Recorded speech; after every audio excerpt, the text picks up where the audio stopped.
Go. Oh, you did it again.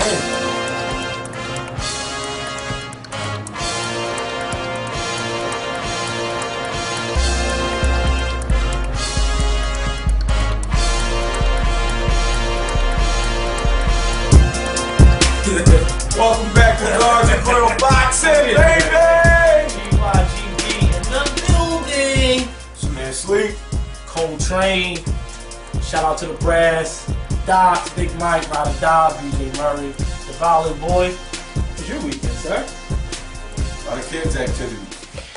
A lot of kids. This is my life. Yeah, this is the life. Walmart, IKEA, and Target. 4 houses, 2.5 bed, partially finished basement. Pretty much, buddy. That's everybody's life. Pretty much, but it was some. We had some activities. We had a lot of activities. Something to look forward to. We had a lot of activities to get into. So, without further ado, let's get right into it.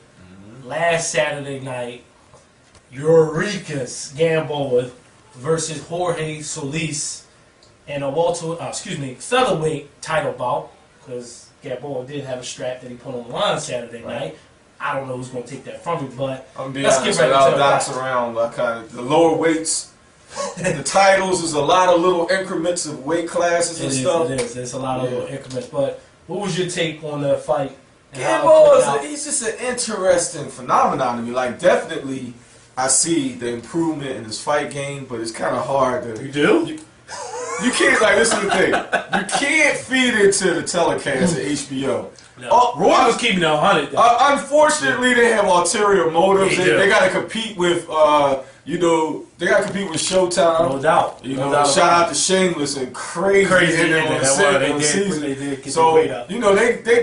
Unfortunately, they in bed with a lot of situations trying to build fighters. No doubt. But there was some improvement. Like, his career, let's just go through his career. Right. Came out smoking. Right.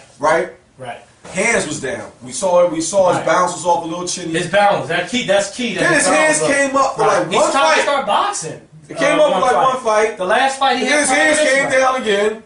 Well, they said the higher the stakes are, he raises up. He raises up his level of play. Like they said, whenever he compared to like Pacquiao, I guess that's like his barometer who he ultimately wants to be like. Can't do that though. But I'm just saying, you gotta respect that. The fact every time they compare him to Pacquiao when he fights, he aired the dude out. Matigua, when he fought Juan Manuel Lopez, took him to the brink. Eureka's come out and bomb him out in 4 rounds. So you gotta respect his strong, heavy-handed, strong fighter. Showed some dimension, but you cannot chase around a puncher. No. You cannot. That's a cardinal sin. So it's hard for me to gauge him. And in that weight class, even when he fights Lopez, it's gonna be a bomb shelter. Like, they're gonna be going at it. It's gonna be a battle rap. So it's hard to gauge. The boxers are kind of either low in weight class or higher in weight class. So he's a phenomenon. He's very exciting for the sport. Look very good. I think he has that burst that I always talk about. That I don't think David Tua didn't have. What I don't think David Hay has. And Tyson, the Trinidad, like all these devastating punchers, they had that quick step burst, that quick reflex, and that's what I think that he has going for him. Like, he's able to get under a punch and get his punches off at like a speed of a fast bullet. And I just think that, like I told you earlier, the style that beats him is not there no more. And that was Juan Manuel Marquez. Like, you could talk about Chris John, you could talk about CC and Juan Manuel Lopez and some of these other guys. I think discipline beats this kid. Yeah, definitely. You have to set traps for him. Put a jab in his face, let him come to you. Right. Not taking anything from him. He looked phenomenal. Very Oh, he's flawed. But like you said a while ago, that's what makes him what he is, I think. So, man, Trinidad was probably the most greatest flawed fighter in the history of boxing. Well, he's a Hall of Fame fighter. I think the greatest flawed fighter in the history of boxing is Roy Jones Jr. But you're talking about a freak of nature. Right. Roy fought with his hands. That's a good point. Yeah. That's a good point. Either him or Joe. Him or Joey. Okay. You know what I mean? Not Fat Joe, Joey Joe Cowson. You know what I'm saying? But like, your hands down like that, your head game got to be crazy on the swivel. Like, so we'll see that. Right. So what do you think is going to happen? Obviously, they don't want to put they're two cash cows, and like you said, you're two pit bulls that knowledge you drew. He did it before. No disrespect, Peter. We don't want no trouble, but like you said with Cotto and Margarito. He did it before. Yo, Bob. Yeah, but he makes money off of one man with low Bob price. Bob seemed to settle down. He seemed like he was ready to just light the house on fire. Lopez won it though. He won. Lopez is gangster. I've respected swag. They both gangster. Yeah, they both gangster. Lopez won it. I just think that's probably, in my opinion, other than Pacquiao and Mayweather, that's the best fight in boxing that ain't made yet. And it's way more exciting. That's a 5-round battle royal. Yup. Then Benito Donaire scaring in the wins. I got Gamboa winning that shootout. I got Gamboa winning in Even though Lopez got the straighter, tighter shot. He made too many mistakes. And this guy's just too strong. He's not too strong. That's what I said. He's built like, I call him TJ, Tyson Jr. His whole demeanor. Moving right along. We got a busy, action-packed. Let's not leave that card. Tion Kennedy from local Philadelphia, friend to the show. Who will be on the radio show. Yeah, he'll be on the radio show yesterday. Yesterday he was on the radio show. That's right. Yesterday he was on the radio show. Welcome to technology. He had a nice knockout. He did. He had a very nice knockout. His career is coming along. He's on the upswing. He is on the upswing, so we wanted to give Tion some shine. And we had a local Golden Gloves tournament where Anthony Prescott. He's moving up in the ranks. Shout out to AP. And he's doing his thing. I got a come on dog. I know we do come on dog on the radio show. Eric Morales. One of my Sleep.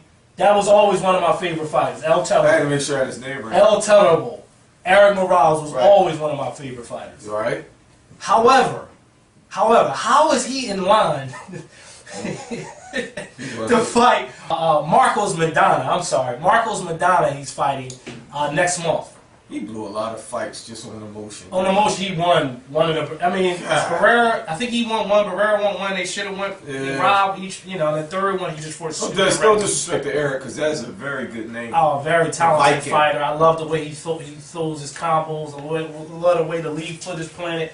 But that's all in the past now. He's an older fighter now. I don't even know when the last time he had fought. So who's he fighting? He's fighting. I just told you, Marcos Maidana. You know Marcos Maidana, the hardest hitter in the junior welterweight division. Mini Frankenstein. Right. That took Amir Khan to the brink. That almost wrecked the apple cart with Victor Ortiz. We'll talk about that funeral when it comes. Okay. What else we got cooking? We got Michael Casitas. That's what I jumped ahead, taking on. Robert Guerrero, the Ghost Guerrero, which is going to be an extremely good fight. We got that coming up. We got B-Hop. Who is Casitas? I don't know. Where does he spend the They want him to be Gotti, but he's not. He's not Gotti. Did you see the clip that they showed of Gotti when he was getting tore out the frame? I forget who he was fighting on the telecast last week. Gotti's a special. Gotti was special, man. Despite Casitas is good, but he's good. He's tough. He seems like a nice guy. Well, he's not the problem is he's fighting too good of a competition. They took Gotti away from a lot of people. Well, yeah, that's true. When they fed him to the wolf, that's a good point. That's a good point you bring up, because Guerrero is, I don't want to say he's like a Juan Manuel Marquez type, but he's on that type of boxer. So you know it's going to be. Yeah, exactly. But let's get into the meat and potatoes of the night, and that's Victor Vicious Ortiz versus Andre. What is Andre's nickname these days? Does he have a nickname? We never got stacked. What are we talking about? Andre Berto versus Ortiz. Oh, yeah. No, he never really got a nickname because they don't let him fight anybody, so he can earn a nickname. So this is going to be an interesting fight. No, it's not. It says they're fighting at the welterweight limits. I always thought Andre Berto. We're not getting the time check. What time was it? 8. Oh, we good. Andre Berto, in my opinion, always been a blown-up junior welterweight. He hasn't even fought any welterweights yet. I'll give you that. Let me tell you something, man. And, Berto is a very nice guy. We met him on the radio show. We met him in New York. Yeah. He can fight. But what they're doing with his career, let me see what the equivalent is. I said it's the parents giving the kids the helmet, the pads, and the knee pads, and they let him ride his bike. Yeah, it's similar to a step for a parent. I'll give you an example. The Fame album with Chris Brown. Let me tell you something. On that, whatever that first single was, You Be On That Bull, whatever, that song was out in about January of 2010. Deuces was out probably like in March of 2010. They slow walked the public into this album. They wanted to make sure you totally. Deuces. They wanted to make sure you totally forgot about his miscomings. And the same thing is going on with Berto. Right. They want you to forget about his chin. They slipping these little guys that he's going to destroy. Victor Ortiz is not as little as you think he is. I keep telling you. Let me tell you something. He's a big. You saw him big. Too slow. Too Yeah. slow. Too slow. Carlos Quintana. He ain't as Carlos slick. Quintana found him and dropped him with the behind the ear shot. They Not call as- it a slip. Not as slick as Carlos Quintana. Carlos Quintana I hear is you. a true welterweight. He's a true welterweight. This guy is small, even though he's bigger than He's big though. He's Too big. slow. Who is Berto? Where has he been? You just said it yourself. Too slow, and he doesn't have. We still not You sure. saying mental fortitude. We still not sure. You don't like the about way he ended that Peterson fight in the second half. Yeah, exactly. So you move him up, and plus the camp don't let nobody come in and fight. It's like you. It's like your son. It's like your son has these little anger issues, and you don't want to. You want Right, so you don't let any kid play with him. They let him play with people that he know he's going to beat. So what's Golden Boy's problem for putting Ortiz? You think this is a chip they cashed out? They gave him Ortiz a long time ago when he aired him out in the ring. When he said, I'm picking Victor Ortiz to win Of this course fight. you are. I'm picking Victor Ortiz. Stir the pot. I'm picking Stir the Ortiz pot. to win this fight. Stir the pot. I think the level of competition, Ortiz has been better for him. Berto, like you said, been beating up on the little sisters of the poor or whatever. And I'm picking Victor Ortiz to win this fight. I wouldn't be shocked if he knocked out I had out. Berto Yeah, I said it. in the 8th round. Dinosaurs. Vicious knockout. A dominating performance at that. It's too small. I'm going 9th round stoppage. Berto gets stopped. Berto Chinny too, man. I just think it's the lesser of two evils. Victor. Yeah, you I'm did. worried about that. So Nard, he's fighting Gene Pascal. Nard, who's Nard? B-Hop, the B-Hop? guy that never won't go away. Yeehaw. Bernard is like LL Cool J. LL finally went away, I think. Hey, I don't understand it because the record that L had with Dream was a banger. That's why L wouldn't go away. You know who killed LL's career? Who? He was mad that he was the GOAT. Oh, Jay-Z. Jay-Z. Oh, that's right. I don't run rap, I run the map. Nard, Gene Pascal. I don't know how Nard did it. Last year we said his career was over. He had nobody to fight. Chad wouldn't fight. Me and you got What happened to the heated Chad argument. Pascal rematch? He just swept We it got out of into the a heated mud. argument. I said Chad would beat Bernard. Right. Y'all know what happened in the first fight. Nard gets dropped, come back, weather the storm, and probably one of the best performances of last year. Yeah. It's coming up I again. got Nard in a rout.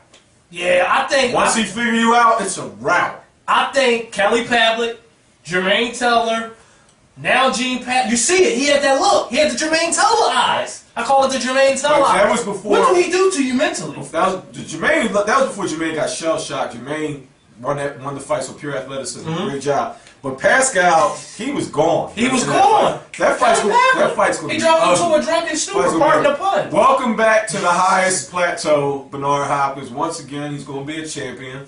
And like I always said, I got Bernard over Chad because that whole mental fortitude thing. I don't think these guys can deal with a guy, as Teddy Atlas would say, a guy who's been in prison, a guy who's been there, a guy who's seen things that you haven't seen. Only one guy left in boxing, I think, can do some of the things Bernard. Why is Bernard That's fighting? Andre Ward.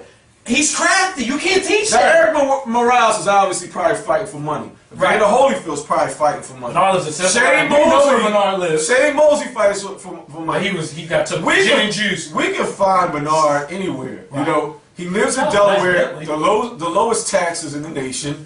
He shop at Costco's. This is on record. He'd probably still rob you if you give an opportunity. Like, you know, Bernard's fighting for the love, for the legacy. So his career is with him fighting David Haye for the heavyweight title. That's how I think his career is. I don't think he's ever gonna fight Chad. No, because you know where David Haye is. His Well, career. you think He's his career fighting. I got instant respect on David Haye and Klitschko. That's another one. It depends which one he landed. Either one. It don't matter. I got a funny feeling Put about him in that. there with Italy and see what happens. He might get a win on Vladimir. I like the way I said that too. Yeah, I like the talk. GargerGirlBoxing at gmail.com. GargerGirlBoxing.com. Oh, we on Twitter and Facebook. Vladimir. I'm old school. I listen to cassette He's tapes. old I don't know about Twitter. You sound like the dude. Vladimir. You sound like the dude from the DirecTV commercial. Oh. I love Russian women.